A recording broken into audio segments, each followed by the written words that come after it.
Dhugaatii innaan jiru eenyu nan barbaachisu ana nagaa. Era.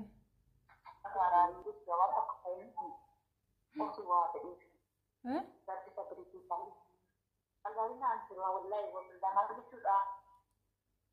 Maalitti hin beekane ijoollee suuraa naa ergee baree dhuguma amma kana nama abdattee gaafa namni waadaa kee diigu baay'ee takka garaasi nyaataa beektaa.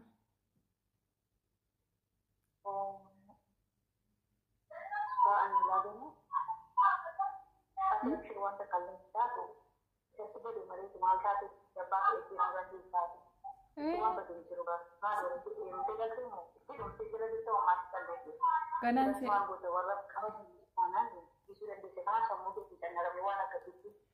ganaan tokko dee amma namaa jiru wal baramoo dhiiruman dhiise qofaa jiraadhamoo ikkoo gaaffii keessa galcha bare nama abdattee waggaa dheeraa wajjin teesse takka yeroon akkatti waadaa kee ganu sitti dhaga'ama.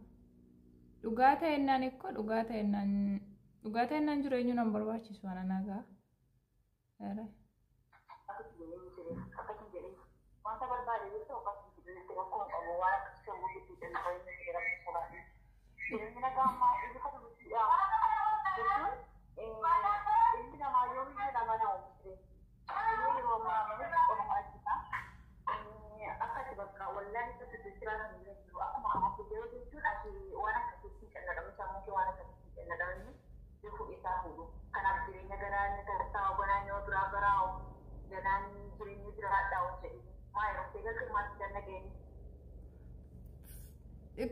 Gaafa nama tokko jaallattee gaafa nama daa'ima bara gaafa nama tokko jaallattee nama sana namni sun si ganee garaan kee lammata dhiira nama nu bari hundi ishee waanuma si gantu sitti fakkaate jireenya kee keessatti si galee kanuma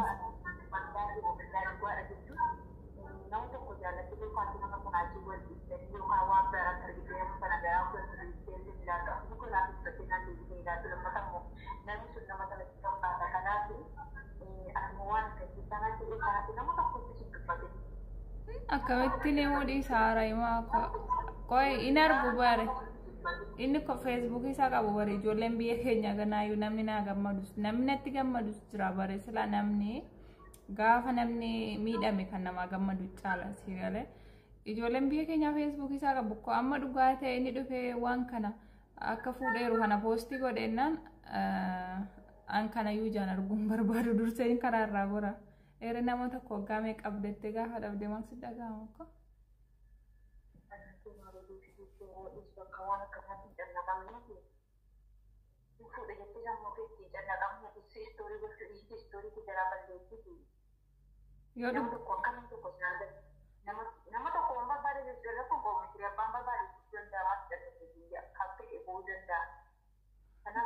Maalati namni fedhe si fuudhuu danda'a gaafa jettu lubbu garaan kee deebisee nama nu bare rakkoota amma gaafa namni takka si ganee hundumtu naganti sitti fakkaata si galee darbee immoo nama takka alaala irratti fagoo nama maatii keerraa fagoo tokko jaallattee abdattee waggaa meeqa koon isaa fedhee koshiina namaa keessatti jechuun isaa wal arguuf jecha amma kanayyuu innis biyya namaa jira jedhee biyya koshiina namaa keessira malee osoon isaan waliin barate qaatan galee rumee si galee. Garuu innis biyya namaa jira galuu gaaf tokko waliin jiraannaa jedheen yaadaa ture ammoo in fuudhe jaarsi kee danii ijoolleen natti ergan amanuun dadhabee ittiin bilbilli isaa hojjechaa hin jiru.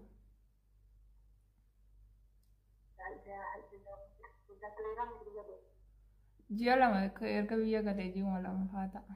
Kaffalatee gale koo warra jechuun inni gisluma galuu barbaadaara. Anis immoo ga'an turuun hin galamtire dhiyeenyatti hin gala garuu na dursee galee dhugumatti kana godhataanaan ikkoo namni jaallatee dhabe sanatti namni nama amanee dhabee of ajjeesuu jira amanee dhabee sammuun samaraachuu jira yookiin immoo namumayyuu hin jaallatu kan akka istaafuu jira sana keessa akkan tokko ta'uu barbaada natti fakkaata.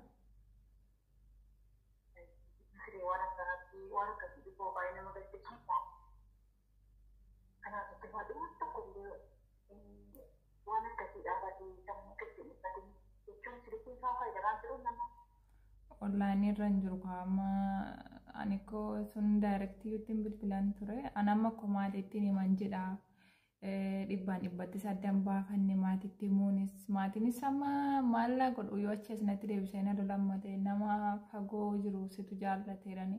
Duratti koo maatiin kiyya gurbaan takka wayii biyya keenya naaf jaallatanii maatii kiyya faana wal baranii ana dide as ga'een dide sii galee innaan dhufufa obboleessa kiyya irratti gaafan deemaa jiru jechuudha. An deemuuf torbee tokko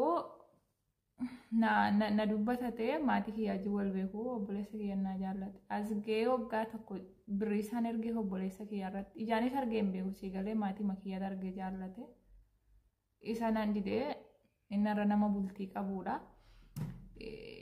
Yeroo baay'ee bakka nurraa fagaachuu balleessiteetu isatti heerumteetta ta'e biyya fagootti heerumte naan jedhu an sanayyuu hin dhaga'uun ture.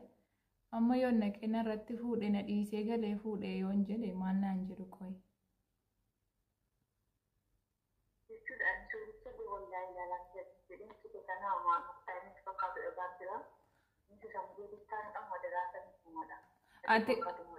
Ati ko namni gaafa galee magaalaa bare ati namni suura isaasitti argitee fi isa biyyatti galee isa inni mushurraa ta'e suura isaasitti jijjiirame siin kanas dhibaa eegeeftii ko. Anati isa wallaaleera.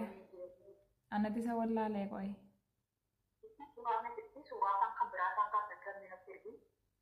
Kanuma na ergani ko isaadha maal taate ati waggaa meeqa laalee hin jaalladhe miti ati maal taate wahinee gudee. Ati mootummaa nama raachisuuf deemtaa dhiisuu nama fayyadu bilbila irraa jibadhu.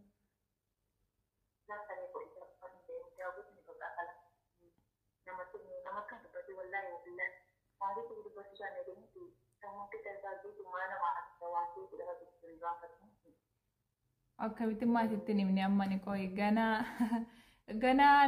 amma si'echi kalas dhiira barbaadee wajjin jiraadha moo ni kaana jedhaan jedhamu akkasumatti dukkaan gala yoo maatiitti meeshaa kanayyuu dhukkeen irraa kaasu akkamitti dhiira amananii jaallatu qoyi kun dhugaa ta'ennaan suuraa kana namannaa erge inni onlaayinii irra hin jiru amanuttis dhugaadha jechuuttis na dhibe dhugaa miti jechuuttis na dhibe gidduumatti sammuun kenna jeeqama beektaa erga kaleessa.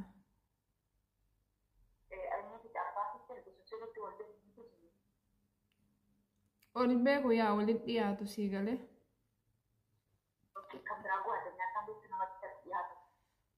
Namatti dhiyaatu beeka.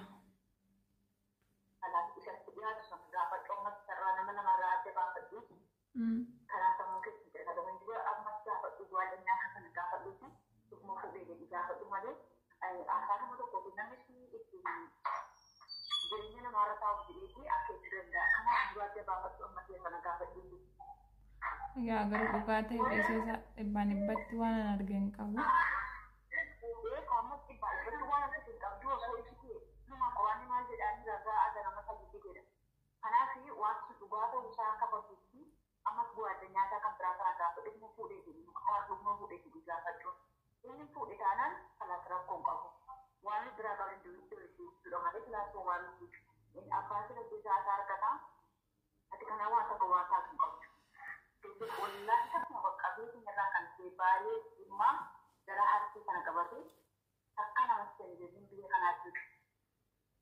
Dhiirti biyyuma hundaatti nama namtu lubbu garuu ani jechuun nama amanuun rakkisaa nama alaala teessee yeroo dheeraa nama jaallachuun gaarii miti. Ani amma akkuma maaltu natti irratee namni na dhiisee fuudhaadha yoo malee wanti na aarsu sii gale. Wayyaan fokkistuudha moo amalan qabu moo maaltu na badeen jedha bare.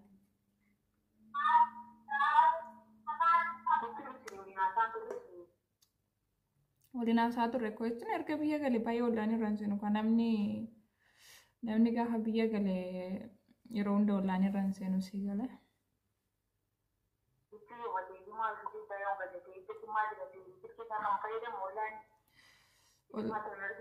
Torbee kee gizee tokko faan seenaa ollaan gizee sana na dubbisa rakkoon hin jiru nagaadha jedha. Nagaa wayii galee fuudhaa maaliin beeka gaa ani amma dhibbaan dhibbatti namni natti erge kuni tarii inni zalgii namaa dhaqee akka itti faasobanii biraankii na godhanii dhuguma fuudhee sammuun kee na jeeqame malee uummata akka maal akka ta'e hin beeku.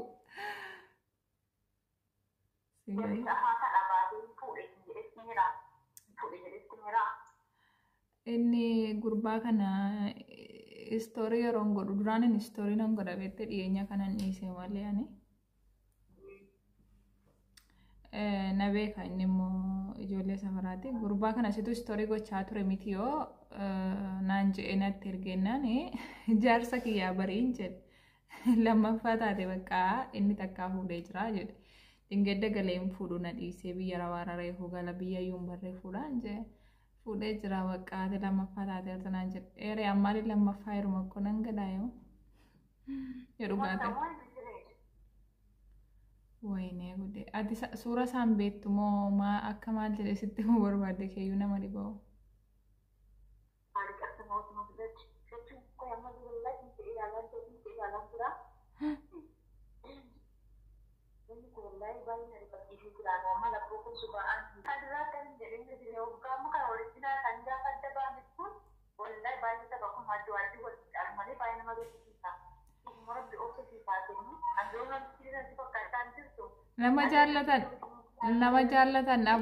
Nama jaallatan dhabuun du'a naan jechaa jirta. Dhugaa taanaan anis du'een si agarsiisa ree eegasii. Sila namni jaalallee isaa dhabee hojjeessaa ree.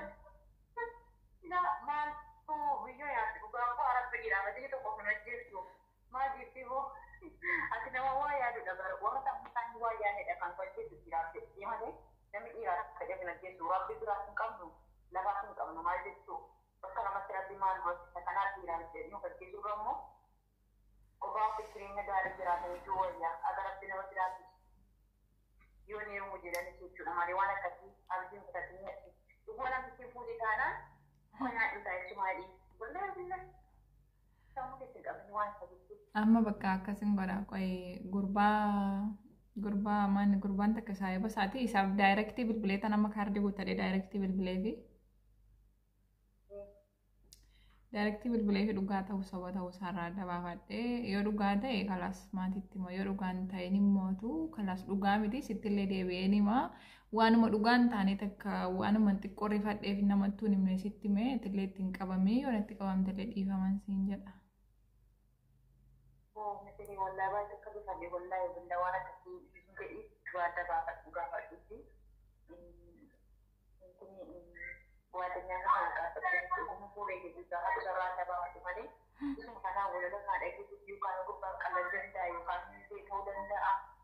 Yaan beekamu dhugaadhaan.